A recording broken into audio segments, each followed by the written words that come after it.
Well, good morning.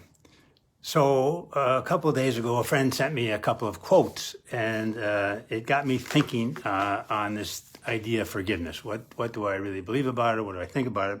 But the quotes were, when you forgive, you heal. When you let go, you grow.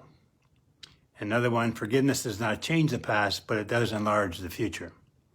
Now, I don't see myself as an expert on forgiveness in any sense, and I can't tell people to forgive. That's up to them. But I do subscribe to what all religious traditions teach, that withholding forgiveness is punishment you inflict upon yourself. Withholding forgiveness is a punishment I inflict only on myself. Now, sometimes I ask clients, like, who are their heroes? Who do you look up to? And for me, it's Nelson Mandela. My wife and I spent 6 years in Zambia when apartheid was still prevalent in South Africa, and we were there when Zimbabwe fought and won their independence, and it was a terrible price. I think in 1981. And you look down the continent of Africa, and there's South Africa with a much bigger population, and the possibility of more bloodshed was it seemed inevitable. Yet here comes Mandela after 27 years in jail, and was able to be a moderating influence in a time of terrible turmoil. And for me, heroes are people we look up to. I can't do what Mandela did, but when things get difficult for me, I can remind myself of what someone like Mandela did. So in my case, no matter what happens to me, it's not 27 years in a little cell. So I can tell myself, okay, let's get on with the program here. All right, so I think that's what heroes are for. Anyway, in the foreword to Mandela's autobiography, Long Walk to Freedom, then President Bill Clinton wrote, he asked Mandela, he says, "Tell me the truth.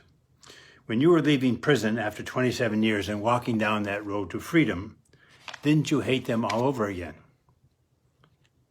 And Mandela said, "Absolutely I did.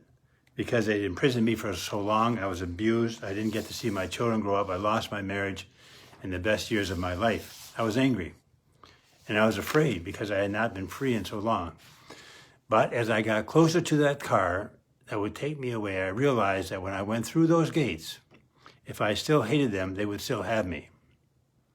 I wanted to be free, so I let it go." And later, Clinton continues, "Just as Nelson Mandela grew to understand the inhumanity of apartheid, he also realized what so many people failed to comprehend.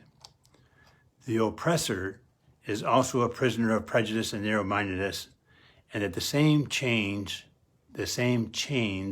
bound all South Africans, no matter their skin color."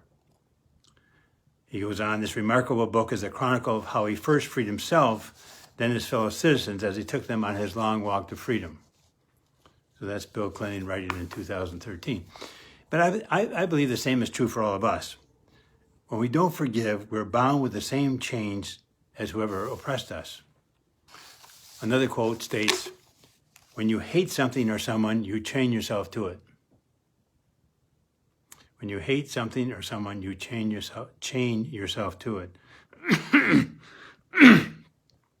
And forgiveness, it's not condoning what happened, but somehow recognizing the pain you suffered without letting that pain define you. You recognize the pain, but that pain doesn't define you. As Mandela said, "If I still hated them, they would still have me. I wanted to be free, and so I let it go." Anyway, just some thoughts, and I appreciate the fellow who sent me the quotes. It got me thinking, and I hope it does to you too. Okay, have a great week. Cheers.